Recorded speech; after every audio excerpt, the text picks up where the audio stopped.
Gynecologic cancer broadly is treatment of women with cancers of the female genital tract. The big three would be ovarian cancer, endometrial cancer, and cervical cancer.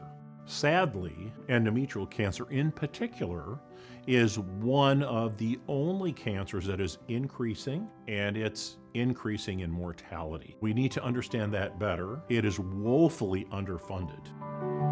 The foundation for Barnes-Jewish Hospital has been instrumental in supporting our research throughout and is necessary, in fact, in obtaining the SPORE grant, as a significant amount of institutional support is required. SPORE is a specialized program of research excellence.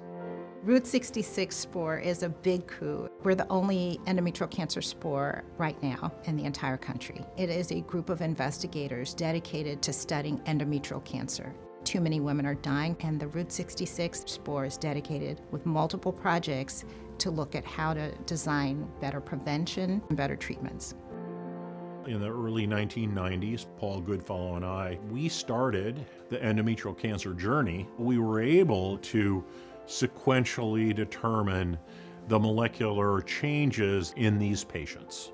That legacy led to the first endometrial SPORE, which was in the early 2010s, and then recently we re-upped that SPORE. This now is called the Route 66 SPORE.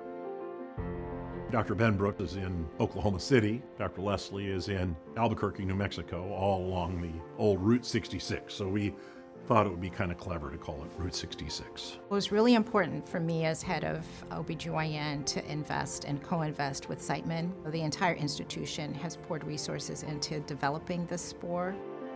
We have a unique group within the SPORE. That group makes sure that we address the racial inequities within endometrial cancer. It's rising in incidence, particularly amongst Black women, and Black women are 2 to 3 times more likely to die from endometrial cancer. If we can figure out some of the reasons why and design better treatments, we're going to make a big difference.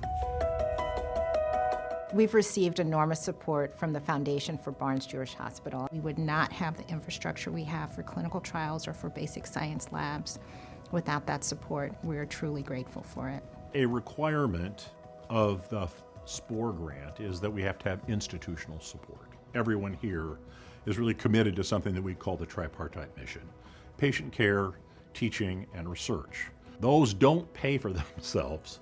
And so we require philanthropy, so without support, we would not be able to do the kind of cutting-edge research that we're doing. We're training the next generation. So not only are we conducting research to help patients, but we really want to grow up the next wave of scientists and physicians. Then we can really change how people are treated for these cancers and hopefully allow people to live longer.